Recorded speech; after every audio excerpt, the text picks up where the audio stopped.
one of the things that I had to do was I had to get incorporated. So what I decided to do was to, connect with someone who basically shared with me that they would handle the paperwork. Because what did I know? I was a new pastor. I didn't know, basically how to get things like that done, like most new pastors, right? You've been preaching for many years, but the pastoring slant is a little bit different, and you have to get different things done. So one of the things I did was I secured someone who basically handles that particular business and asked them to incorporate me. Okay, so asked them to incorporate me, 501c3, like everything. So I'm waiting and waiting and waiting and waiting, and months went by and months went by and months went by and all of that, and only to discover they never incorporated me.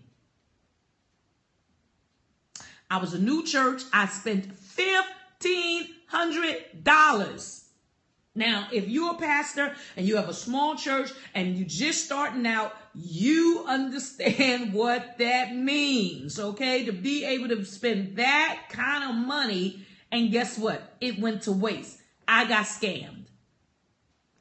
I got scammed. I didn't know. Now, here is how I found out. I just decided one day to call the IRS. They said, Ms. Hooper, I'm telling you, the paperwork was not done. It's okay. Don't feel sorry for me, because this is how I help people.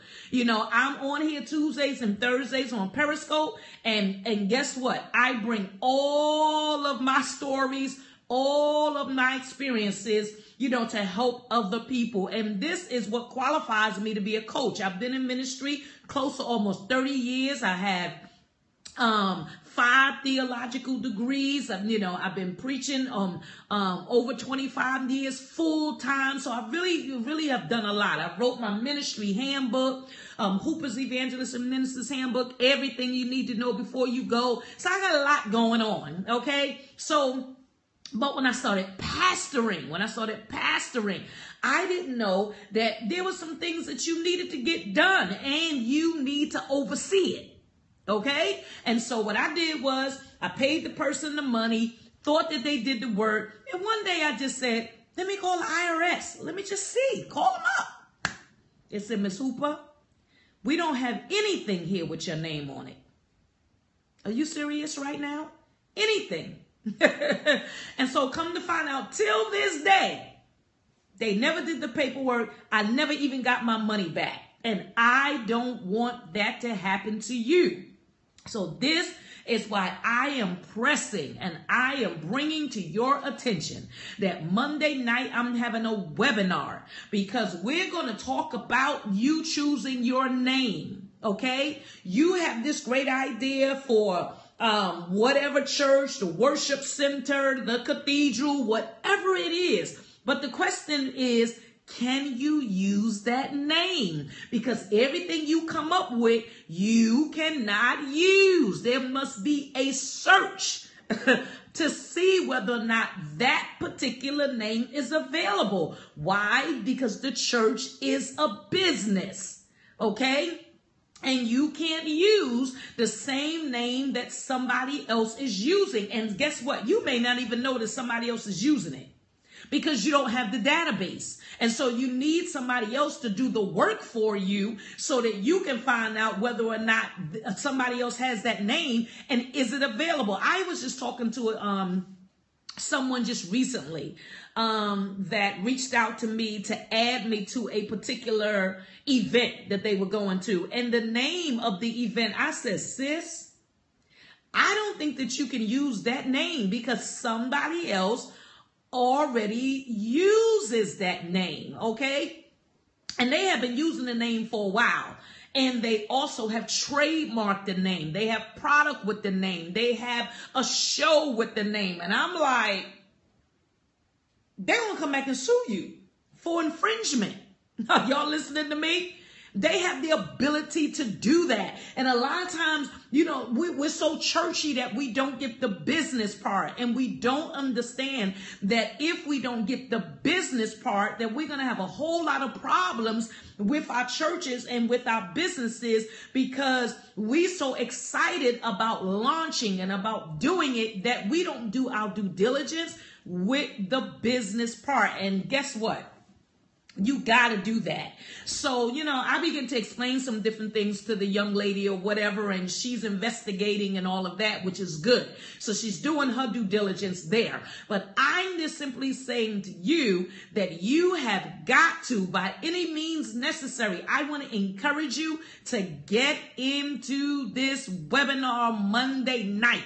You can go there at DeboraHooper.com. The link is already in my bio on Periscope. If you're on Facebook, it's right there on my page. Tap the link and go to it and get in the class on Monday night. Many of y'all got ideas. You've had sermons preached to you. You got great vision and all of that. All of that is great. But at the end of the day, are you legally set up? Now, guess what? Many of you may say, well, I don't need this class because I'm already set up. I don't have to worry about nothing. Well, one of the things that we're adding to this particular class is 501c3s. Okay, some of you may be thinking about having a 501c3. Is it for you? Is it something you should do? And if you're going to do it, who's going to put it together? Are you going to do it? Are you going to take, 6 months to a year and put it all together? Do you want to hire somebody? Do you know who to hire so you don't get scammed like I did? Because I don't want what happened to me to happen to you. Okay?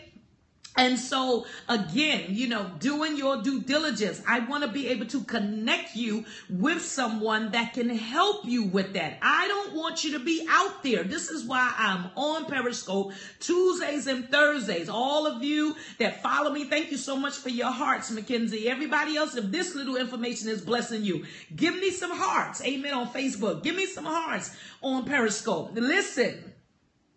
Many of you have already gotten set up, right? You probably did that maybe 5 years ago or 10 years ago if you started your church. But here's an issue that keeps rolling around in my head. God just keeps impressing this in my spirit.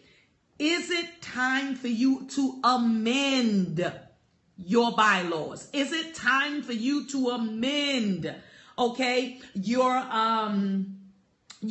incorporation papers? Okay, I know in the state of New Jersey, every year we have to send in, we have to refile because they want to know whether or not your information is the same. And I think it's a great thing because a lot of times what happens is if somebody dies and you never amend it, let me give you a perfect example. A pastor died. Pastor pastored the church for many years, and the pastor died. Now, most members of the church, they don't really even know what's on the incorporation papers. But his wife never preached a day in her life, took over the church. So the question became, well, how can she take over the church? She was the vice president on the certificate of incorporation.